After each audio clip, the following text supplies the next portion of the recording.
Salut à toutes et à tous, bienvenue dans cette nouvelle vidéo. Aujourd'hui, on va parler de la fin d'Internet prévue en 2038.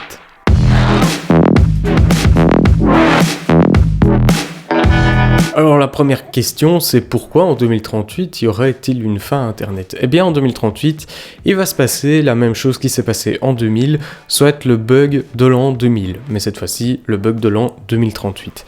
Pourquoi ce bug ? Eh bien, le Soleil aura passé un cycle de plus au cours de sa vie. Cela veut dire qu'en 2038, le Soleil va émettre, si vous voulez, une grande quantité d'éruptions solaires qui vont considérablement impacter la Terre, ce qui pourra provoquer des défaillances électriques de vos appareils, mais aussi une défaillance complète du système Internet. Alors la question qui reviendrait le plus, finalement, c'est « sommes-nous protégés pour ça ?» Actuellement, non. Clairement, non. On n'est pas protégé pour ce type de phénomène. Nous sommes protégés, oui, mais à faible échelle. C'est-à-dire que quotidiennement, la Terre est attaquée justement par ces éruptions solaires. Mais en 2038, comme je vous l'ai dit, ce sera des éruptions solaires énormément de fois plus puissantes que celles qu'on connaît aujourd'hui, donc on ne sait pas du tout si nos systèmes parviendront à supporter le choc. Nous ne savons pas non plus si d'ici là, on aura réussi à trouver une technologie qui permettrait de protéger davantage nos systèmes et être complètement infaillible face à une éruption solaire. D'ailleurs, c'est pas compliqué pour s'imaginer à quel point ça peut être grave si ça venait à arriver. Vous prenez un disque dur, vous mettez un aimant en néodyme dessus, donc un aimant extrêmement puissant, les plus puissants du monde, vous les mettez dessus, votre disque dur, c'est terminé. Il va claquer.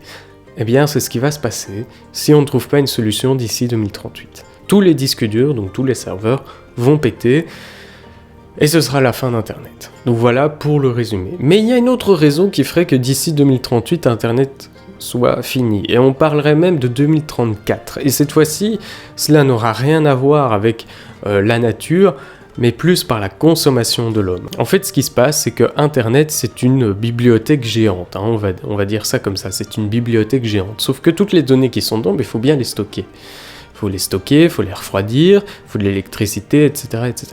Le problème n'est pas du point de vue électrique et refroidissement, parce que ça on a déjà trouvé les océans, le refroidissement liquide, etc. Et l'électricité, chaque serveur a sa propre source d'énergie. Mais ici, on se trouve face à un gros problème, c'est qu'on a de moins en moins de place pour installer des serveurs.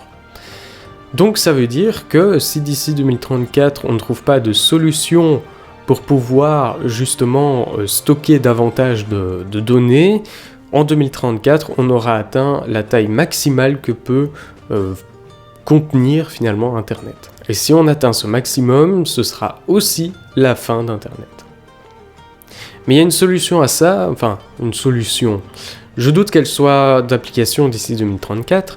En fait, il y a une recherche, une étude qui a été menée, et qui dirait que Internet, on peut le transformer en une sorte de source biotopique. C'est-à-dire qu'on va stocker tout le contenu d'Internet, donc on va stocker Internet, tout simplement, dans un ADN.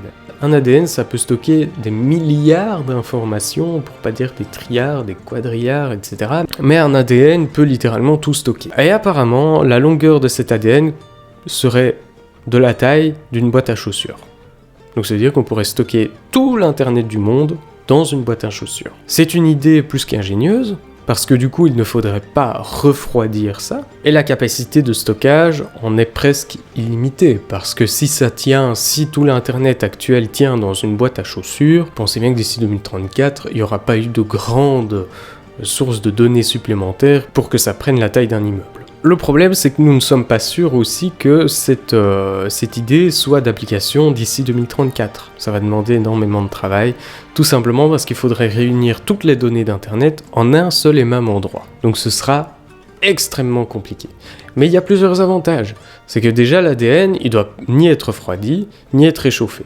C'est-à-dire qu'il fonctionne, qu'il soit froid ou chaud, peu importe, il fonctionnera tout le temps. Ça rendrait Internet encore plus rapide qu'actuellement. Actuellement, on dépasse, sur Terre en tout cas, on dépasse pas les 15 gigas de données par seconde. Là, on serait à quelques téraoctets de mémoire par seconde qui peuvent être utilisés en une seconde du coup. Donc voilà, c'est tout pour cette vidéo, j'espère qu'elle vous aura plu, je trouvais que ça pouvait être intéressant de vous parler un petit peu actu pour une fois. Donc si c'est le cas, vous me le dites en commentaire ou vous mettez un like, peu importe. Et puis moi je vous dis à très vite pour une nouvelle vidéo. Ciao tout le monde!